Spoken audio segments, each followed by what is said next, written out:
اعوذ باللہ من الشیطان الرجیم بسم اللہ الرحمن الرحیم۔ سب ویڈیو دیکھنے اور سننے والوں کو السلام علیکم۔ ہمارے چینل کے پیارے ویورز، آج ہم تلاوت کریں گے سورہ یونس کی آیت نمبر 10 اور 11، یعنی کہ آیت نمبر 10 اینڈ 11 انشاءاللہ تلاوت کریں گے ترجمہ کے ساتھ اور تفسیر کے ساتھ۔ تو چلیں شروع کرتے ہیں آج کا سبق، لیکن شروع کرنے سے پہلے چینل کو سبسکرائب کریں اور بیل نوٹیفیکیشن کو آن کریں تاکہ اگلی ویڈیو آپ کو آسانی سے ملتی رہے، اور ہو سکے تو شیئر بھی کریں۔ جتنا زیادہ شیئر کریں گے اتنا زیادہ ثواب ملے گا آپ لوگوں کو بھی اور ساتھ مجھے بھی۔ تو چلیں اب شروع کرتے ہیں آج کا سبق۔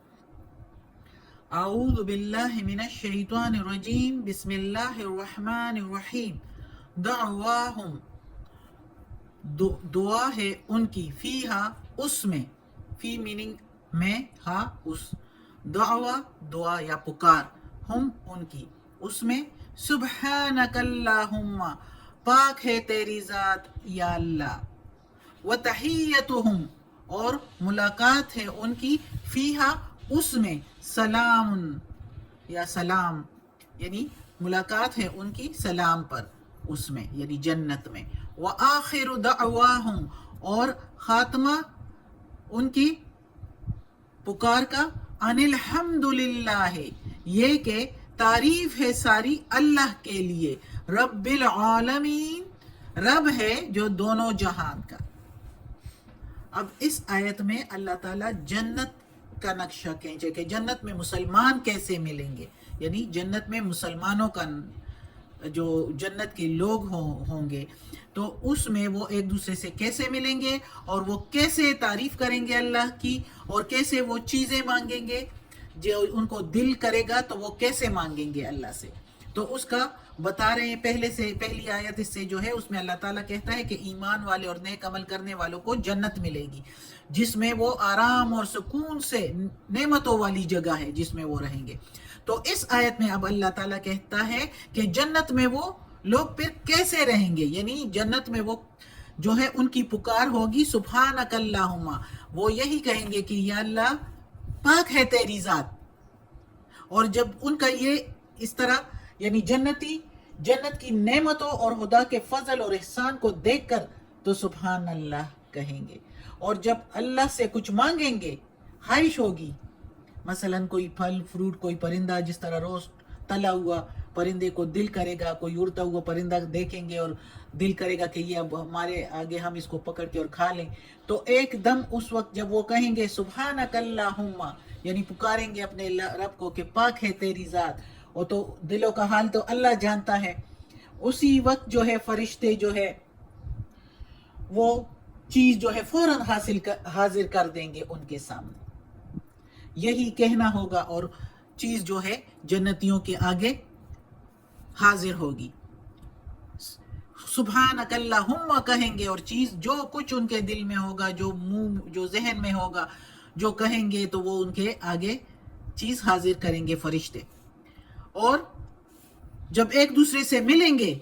تو سلام ہی سلام کریں گے ایک دوسرے کو، ایک دوسرے کے لیے سلامتی کی دعا کریں گے، اور ان کے دلوں سے وہ نفرتیں، کدورتیں، وہ حسد، بغض سب کچھ ختم ہوا ہوگا، کیونکہ اللہ جنتیوں کو جب جنت میں داخل کریں گے تو اس سے پہلے ان کے دل سے ساری خفگیاں نکال دیں گے، حسد، بغض وغیرہ، تو وہ ادھر ایک دوسرے کے لیے خوشی مانگیں گے، ایک دوسرے کے لیے اچھائی مانگیں گے، اور ظاہر جنت والے ہوں گے بھی وہی لوگ جو دنیا میں ایک دوسرے کے لیے، اللہ کے بندوں کے لیے اچھائی ہی مانگتے ہیں، اللہ کی بندوں کے ساتھ اچھا سلوک کرتے ہیں، تو وہی جنت میں جائیں گے۔ لیکن انسان ہے، ادھر شیطان ہے، پھر بھی اچھے لوگوں میں بھی کچھ نہ کچھ شیطان دل میں وسوسے ڈال دیتا ہے، اور ایک دوسرے سے نالگی خفگی ہو جاتی ہے، لیکن ادھر وہ کچھ بھی نہیں ہوگا۔ نیک بندوں کے دل میں بھی ہوتا ہے نا، دیکھیں اکثر نیک بندے کے کتنے لوگ دشمن ہوتے ہیں، نیک لوگوں کے بھی ہوتے ہیں، اور زیادہ تر ہی ان کے ہوتے ہیں کہ وہ نیکی کرتے ہیں تو دوسرے لوگوں کے دلوں میں شیطان یہی وسوسہ ہے کہ یہ تو اس طرح بھی کرتا ہے، تو ان کے خلاف کرتے ہیں۔ تو نیک لوگوں کا بھی ایک دوسرے کے اس میں آ جاتا ہے، دلوں میں کچھ نہ کچھ خفگی آ جاتی ہے، لیکن جنت میں وہ کچھ بھی نہیں ہوگا، وہ سب کچھ خفگیاں اللہ نکال دے گا، اور وہ ایک دوسرے کو ملیں گے تو سلامتی مانگیں گے ایک دوسرے کے لیے، سلام پر ملیں گے ایک دوسرے سے، جس طرح ادھر بھی مسلمان سلام کر کے ایک دوسرے سے ملتے ہیں۔ اور اسی طرح مسلمانوں کے لیے یعنی جنتیوں کے لیے فرشتے بھی سلام کریں گے ان کے لیے، ان پر سلام بھیجیں گے۔ اور اللہ کی طرف سے بھی تحفہ سلام کا آنا قرآن میں ہے، سلام قولا من رب الرحیم، سورہ یاسین میں۔ تو اللہ کی طرف سے بھی تحفتاً سلام آئے گا ان کو۔ یہ ہے جنتیوں کی بات کہ ان کے لیے اللہ اتنا کچھ دے گا، اتنی خوشیاں اور اتنا سکون ہوگا ان کے لیے، جس سکون کے پیچھے ہم ادھر پھرتے رہتے ہیں، جس کو ڈھونڈتے رہتے ہیں، وہ ادھر نہیں ملنے والا۔ ادھر تبھی ملے گا تھوڑا بہت اس کی شکل جو ہے وہ اگر مل سکتی ہے تو وہ اللہ کی یاد میں، اللہ کی ذکر میں، اللہ کے احکامات کے مطابق زندگی گزارنے میں، ورنہ ادھر نہیں ہے وہ سکون۔ اور پوری طرح سے وہ سکون جنت میں ملے گا۔ اچھا، جنت میں پھر جب لوگ ایک دوسرے سے سلام کر کے پھر واپس جائیں گے ایک دوسرے سے، اور یا ان کو جو اللہ سے دعا کی اور ان کو چیزیں مل گئی، تو آخر خاتمہ ان کا کیا ہوگا؟ آخر میں ان کی دعا کیا ہوگی؟ ان الحمد للہ رب العالمین، ساری تعریفیں اللہ کے لیے جس نے یہ دونوں جہان بنائے۔ بے شک چاہیے بھی، تعریفیں ساری اللہ کے لیے جس نے یہ دونوں جہان بنائے، اس میں کوئی شک نہیں۔ تو یہ ہے جنتیوں کا حال، یہ ہوگا۔ اگلی آیت ہے جو کہ اگلی رکوع بھی شروع ہو رہی ہے، تو اس میں ہے وَلَوْ يُعَجِّلُ اللَّهُ لِلنَّاسِ، اور اگر جلدی کر دے اللہ لوگوں کے لیے، اور وا کے میننگ اور لو کے میننگ، اگر یعجلو جو جلدی مانگتے ہیں اور اللہ جلدی سے دے، اب ادھر ہے جلدی مانگنے سے اللہ دے لوگوں کو، جلدی مانگنے سے اللہ دے لوگوں کو، للناسی لوگوں کے لیے، للناس الشر استعجالہم لوگوں کو کے لیے برائی، اور اگر جلدی دے اللہ لوگوں کے لیے برائی، استعجالہم جلدی مانگتے ہیں، بالخیر بالخیر جیسے بھلائی، یعنی وہ برائی ایسے جلدی مانگتے ہیں جیسے کہ بھلائی، لقضیا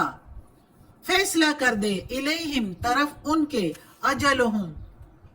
تو عمر ہو جائے ان کی، یعنی موت ہو جائے ان کی،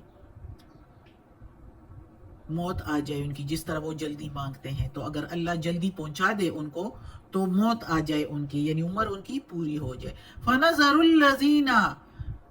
پس چھوڑ دیتا ہے لوگوں کو، فا کے میننگ پس نظرو چھوڑ دیتا ہے، الذین جو لا یرجونا نہیں امید رکھتے، لقاءنا ہماری ملاقات کا، لقاء ملاقات، نا کے میننگ ہماری، فی میں طغیانہم سرکشی یا شرارت، یعمہون سرگردان، یعنی محاورہ ترجمہ ہم کریں گے، پھر چھوڑ دیتا ہے ان لوگوں کو جو امید نہیں رکھتے ہماری ملاقات کی، اپنی سرکشی میں سرگردان، اپنی شرارت میں سرگردان چھوڑ دیتا ہے اللہ۔ مطلب یہ کہ جو لوگ جلدی مانگتے ہیں اللہ سے برائی اپنے لیے، تو ایسے لوگ بھی جو برائیاں خود اپنے لیے، یعنی یہ وہ لوگ ہیں، وہ مجرم لوگ، وہ برے گناہگار لوگ ایسے بھی ہیں جو اللہ تعالیٰ ان کو وہ جلدی بھی مانگتے ہیں اپنے لیے عذاب، لیکن اللہ ان کو فوراً نہیں پکڑتا بلکہ مہلت دیتا ہے۔ اور یہ ایسے بے باک اور بے حیا لوگ ہوتے ہیں کہ برائیاں کرتے کرتے تو اپنی برائیوں کو بھی وہ اچھا سمجھتے ہیں کہ ہم اچھا کر رہے ہیں، جیسے کہ ابو جہل نے خانہ کعبہ کا غلاف پڑھ کے اور اپنے حق میں بد دعا کی تھی کہ محمد صلی اللہ علیہ وآلہ وسلم اور صحابہ کرام سے لڑائی کے لیے نکل رہے تھے نا، بدر کی لڑائی کے لیے، تو لوگوں کو دکھانے کے لیے کعبہ کا غلاف پکڑ کے اور کہا تھا کہ اگر یہ لوگ حق پر ہے، یعنی محمد صلی اللہ علیہ وسلم اور ساتھ صحابہ کرام، اگر یہ حق پر ہے تو یا اللہ ہم پر پتھروں کی بارش برسا دے۔ یہ اس نے دعا کی تھی جو کہ قرآن میں بھی ہے یہ آیت۔ تو کیا ہوا ان کے ساتھ؟ انہوں نے پتھر کی بارش مانگی نا، اس لیے کہ انہوں نے پچھلی قوموں کا سن لیا تھا، جیسے کہ قوم لوط اور باقی جو قومیں تھی ان پر جو عذاب آئے تھے، تو قوم لوط پر جو پتھروں کی بارش ہوئی تھی تو اس نے بھی وہی اپنے لیے عذاب جو ہے مانگا اللہ سے. تو جب وہ بدر پر گئے تو اللہ نے ان کو کیسی رسوائی دی. انہی چند مٹھی بھر لوگوں کے ذریعے سے ابو جہل اور اس کے ساتھیوں کو مار دیا. تو اللہ اسی طرح اور لوگ بھی، عام لوگ بھی کبھی اپنے حق میں اور کبھی اپنی اولاد کے حق میں جلدی سے اللہ سے دعا کرتے ہیں، مانگتے ہیں کہ فار ایگزامپل اکثر کہتے ہیں کہ دنیا کی یہ حادثات سے اور تکلیفات، اکثر اگر تکلیفیں زیادہ ہو جائیں بعض اوقات، تو کچھ لوگ ہوتے ہیں کہ اپنے لیے یا اپنی اولاد کے لیے جلدی سے دعا کرتے ہیں. تو اللہ تعالیٰ کہتا ہے کہ اگر یہ جو اتنی جلدی مانگتے ہیں برائی کر کے بھی، پھر بھی اپنے لیے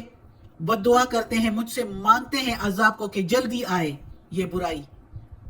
لِلنَّاسِ الشَّرَّ اسْتِعْجَالَهُمْ بِالْخَيْرِ، اس طرح جلدی مانگتے ہیں جیسے کہ کوئی بھلائی مانگ رہا ہو. تو اگر اللہ وہ ان کے حق میں قبول کر لے اور ان کو وہ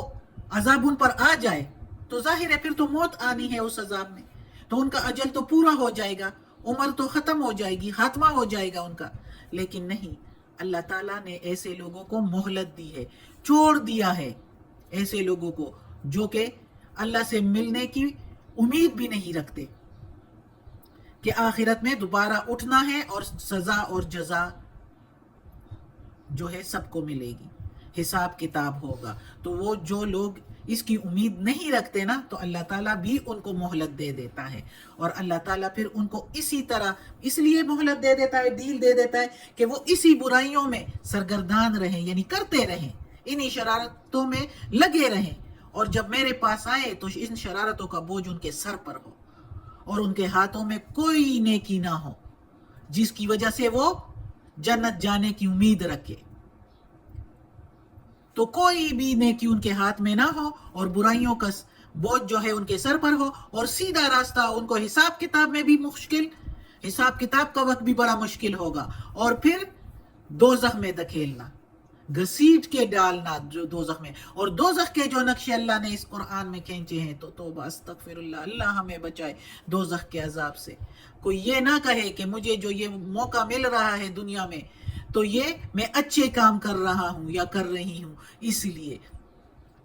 یہ اللہ ڈیل بھی دے دیتا ہے تاکہ خالی خاطہ آئے. اللہ ہمیں بچائے ایسے کردار سے، اللہ ہمیں اپنے نیک اور صالح لوگوں میں شامل کر دے. آج کا سبق ختم ہوتا ہے. اللہ ہمیں توفیق دے اس قرآن مجید کا ترجمہ مکمل کرنے کی اور اس پر عمل کرنے کی توفیق دے. صدق اللہ.